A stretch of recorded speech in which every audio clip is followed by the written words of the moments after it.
Hello les amis, bienvenue dans ce nouvel épisode de podcast.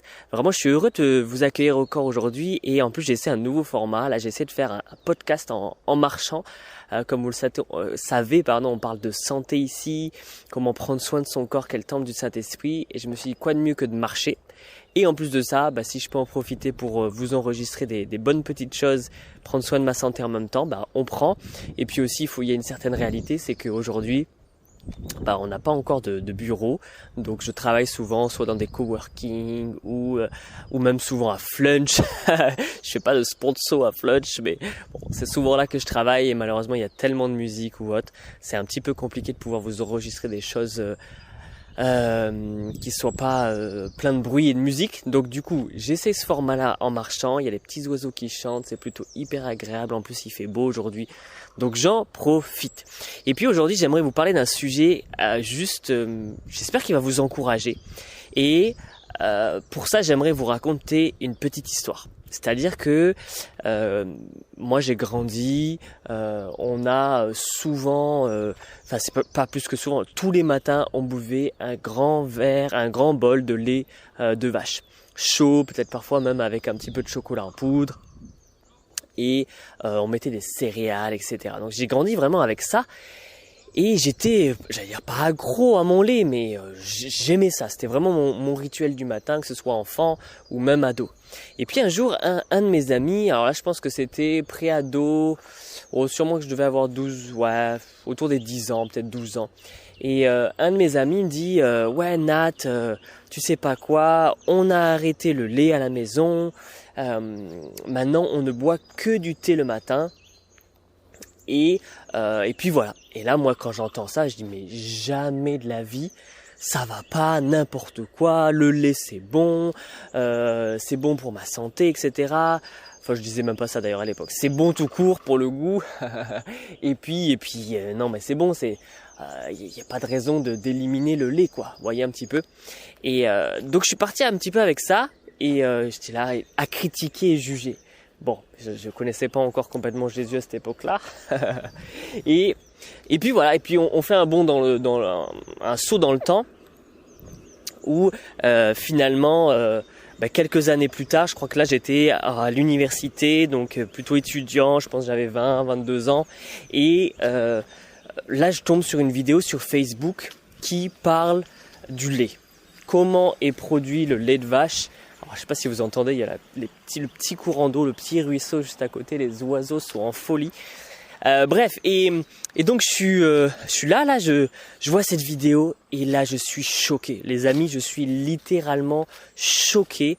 Pourquoi? Parce qu'en fait, ils expliquent déjà la production du lait.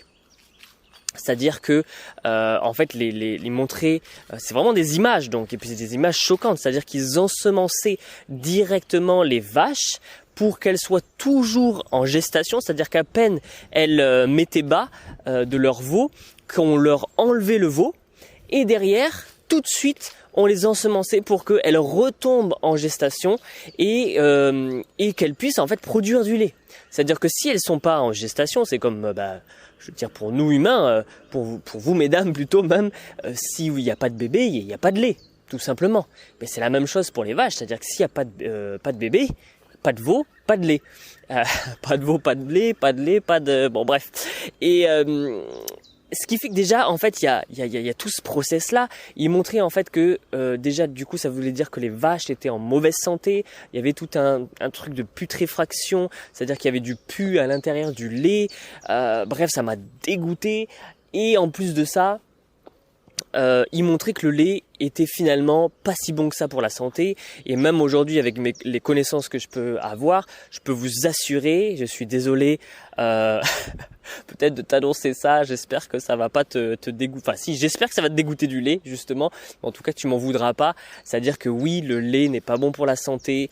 On te dit soi-disant que il y a du calcium à l'intérieur, mais en fait c'est un calcium qui n'est pas assimilable pour le corps humain, et au contraire en fait il vient enflammer, créer de l'acidité, et donc c'est à dire que notre propre corps doit prendre du calcium qu'il a dans ses propres os. Donc mon corps doit prendre mon propre calcium de mes propres os pour combattre l'acidité que le lait provoque.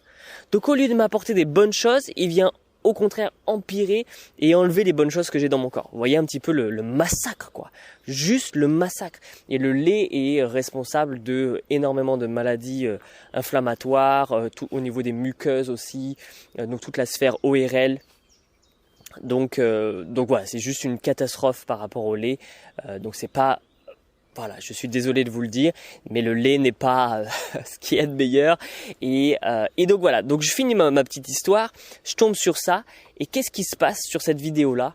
Qu'est-ce qui se passe tout de suite? Et je pense que c'est ce qui peut-être est en train de se passer aussi chez vous. Tout de suite, je suis dégoûté. Et du jour au lendemain, les amis, du jour au lendemain, j'arrête le lait. Je crois que j'ai réessayé d'en boire, mais quand j'en buvais, en fait, ça me rappelait ce dégoût. Ça me rappelait ce dégoût. Et donc, j'ai arrêté d'en boire. J'ai arrêté d'en boire, c'était juste une catastrophe. Bonjour le chien. Et c'était juste une catastrophe. Et donc, je me suis dit, ok, ben, je vais arrêter de boire du lait. Et je me suis mis à boire du thé. Et comme mon ami, finalement, il y a quelques années ça, alors que j'étais adolescent. Vous voyez, comme quoi il faut pas juger les personnes en avance. Et donc, je me suis mis à boire du thé. Et tout ça pour vous dire quoi? En fait, ce verset qui dit « Mon peuple », je crois que c'est Osée 4.6, donc j'ai pas mes notes, désolé, mais il me semble que c'est ça, « Mon peuple périt faute de connaissance ». C'est-à-dire qu'à partir du moment où j'ai vu cette vidéo, j'ai reçu la connaissance, la compréhension. Et tout de suite, en fait, ça m'a donné l'opportunité de faire des choix, j'allais dire plutôt autonomes, des choix, pas des choix, tout simplement. C'est-à-dire que comme j'avais la connaissance, ça n'a pas été pour moi une frustration que d'arrêter le lait. Vous voyez, ça a été naturel, ça a même été, au contraire, c'était un plaisir d'arrêter le lait. Vous voyez un petit peu? Et c'est justement ça, la clé que j'aimerais vous transmettre, c'est un petit peu le problème de toutes les diètes d'aujourd'hui, de tous les régimes d'aujourd'hui. On vous dit, fais pas ci, fais pas ça, fais ci, fais ça, mais en fait, tu comprends jamais en profondeur pourquoi. Et donc, ça vient comme une loi, ça vient comme une règle, ça vient comme une frustration. Et quand tu dis à un enfant, ne fais pas ça, qu'est-ce qui se passe? Il va, tout en lui, il va avoir envie de le faire. Je veux dire, même pour moi, tu me dis, fais pas ci, et ça va me donner envie de le faire, tu vois. Et c'est ça le problème. C'est ça le problème des régimes d'aujourd'hui, c'est qu'on ne vous explique pas, on ne t'explique pas pourquoi c'est bon d'arrêter tel ou tel aliment. Et c'est là, moi, la clé que j'aimerais vous donner, c'est que mon peuple périt faute de connaissances. Donc, à cause de ce manque de connaissances, il y a une certaine mort qui se propage en toi, qui se répand en toi. Et même d'un point de vue, c'est pas juste une image, c'est une réalité. C'est-à-dire qu'à cause d'une alimentation qui pourrait être malsaine, ça peut créer toutes sortes de maladies, des maladies aussi basiques que un mal de tête ou autre, ou ça peut aller sur des cancers, des maladies auto-immunes, etc., etc. Vous voyez un petit peu? Donc oui, là, le manque de connaissances dans ce domaine-là provoque littéralement la mort. C'est-à-dire, malheureusement, l'obésité aujourd'hui, par exemple, et pas que d'ailleurs les cancers, les maladies auto-immunes, j'ai pas les chiffres là, mais provoque un certain pourcentage de ça crée de la mort littéralement. Des gens décèdent à cause de ça. Vous voyez? Donc c'est un peu lourd là comme sujet comme ça, mais c'est vraiment la clé que j'aimerais vous donner. C'est pas facile parce que c'est vrai qu'il y a tellement d'informations, mais l'idée c'est d'aller en profondeur, de creuser le sujet, d'aller chercher vraiment la connaissance scientifique, la compréhension scientifique de comment, c'est quoi les conséquences finalement, que ce soit positives comme négatives d'ailleurs, de tel ou tel aliment. Bon, je prends le McDo, désolé, mais ou des fast-food, c'est quoi les conséquences du McDo sur mon corps? Qu'est-ce que ça provoque en moi? Qu'est-ce qui se passe en moi d'un point de vue hormonal, etc., etc. Et c'est vrai que c'est un petit peu frustrant pour se dire, mais attends, mais il faut faire ça pour tout. Alors oui, c'est sûr que nous, on peut vous aider, donc je vous encourage à rester connectés parce que on vous donnera des clés au quotidien. Mais oui, il faut aller chercher cette connaissance. Parce qu'à l'époque de nos grands-parents, voire arrière-grands-parents, il n'y avait pas toute cette industrialisation. Il n'y avait pas tous ces aliments raffinés ou transformés. Donc la question se posait pas. Déjà, ils mangeaient bio de base. Il n'y avait pas de pesticides, de fongicides, etc. Il n'y avait pas toutes ces choses qui pouvaient finalement tuer leur santé. Vous voyez, et aujourd'hui, tout a été tellement transformé qu'on est obligé de se renseigner. On est obligé de se renseigner. Si on veut prendre soin de notre santé un minimum, on est obligé de se renseigner.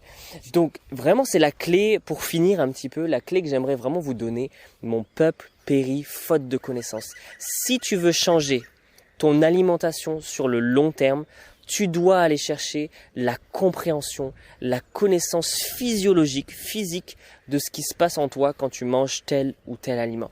Et alors, tu verras que tu pourras changer d'alimentation de manière naturelle, instinctive et sans frustration. Et c'est vraiment ça la clé que j'ai envie de vous donner. Par exemple, nous, dans les élèves qu'on accompagne dans notre programme, on a tout un programme où pendant 4 mois, on vient travailler sur le cœur, on vient travailler vraiment avec des clés bibliques, des clés spirituelles. On aide vraiment les chrétiens à perdre du poids selon les principes bibliques avec l'aide de Dieu. Et on vient aussi apporter toute cette compréhension physiologique. Et en fait, ce qui est juste génial, c'est que les gens, naturellement, arrêtent de grignoter. Les gens, naturellement, arrêtent certains aliments parce qu'ils comprennent que c'est mauvais pour eux et ils ne le vivent pas comme une frustration. Vraiment. Et ça, c'est vraiment une clé parce que si tu le vis comme une frustration d'arrêter tel ou tel aliment, tôt ou tard, tu vas craquer. Tôt ou tard, tu vas avoir envie de remanger cet aliment-là et ça va avoir des conséquences négatives si l'aliment en tout cas est mauvais. En tout cas, dans le sens où, dans tous les cas, tu vas craquer pour pouvoir le remanger. Et ça va pas être une habitude sur le long terme. Et c'est ça, moi que j'aimerais te proposer, c'est pas de faire un régime, parce que pour moi un régime c'est pas quelque chose qui est tenable sur le long terme, c'est quelque chose qui, tu le tiens 2 mois, 3 mois, 6 mois et au bout d'un moment ça s'arrête et tu te remets à manger comme avant. Et ça c'est pas une bonne chose. Vous voyez, l'objectif c'est de changer ses habitudes sur le long terme pour pouvoir au contraire tenir sur le long terme et pouvoir prendre soin de ta santé sur le long terme. Encore une fois, j'ai beaucoup dit long terme, mais bon, j'espère que tu as compris tu vois ce que je veux dire. Donc voilà un petit peu, j'espère que ça t'encourage. Donc n'hésite pas à rester connecté, on essayera de donner des clés, d'autres personnes que j'aimerais vraiment te conseiller, plutôt tu vois en termes de naturopathie. Thierry Casasnovas par exemple est vraiment super, d'aller vraiment creuser, regarder les sources scientifiques, de comprendre comment ça se passe et tu verras que petit à petit en faisant des recherches, tu découvriras des choses, tu arrêteras des choses et ton alimentation va transitionner. C'est vraiment ça la clé aussi, c'est pas de changer du tout au tout du jour au lendemain. L'idée c'est d'avoir une transition alimentaire, de petit à petit changer des choses pour faire du bien à ton corps. Donc merci mon ami d'avoir écouté cet épisode de podcast, j'espère que ça t'encourage. N'hésite pas à laisser 5 étoiles sur Apple Podcast ou sur Spotify, à laisser même un commentaire, ça m'encouragera et surtout ça permettra aussi de référencer le podcast pour que un plus grand nombre puisse entendre ces vérités et être libéré de tous ces régimes, libéré de tout ce que la société, finalement le monde nous encourage à faire, manger moins, bouger plus, toutes ces choses-là. Donc voilà, en tout cas, merci pour tout. Tu es béni, souviens-toi, et je te dis à très vite. Ciao, ciao.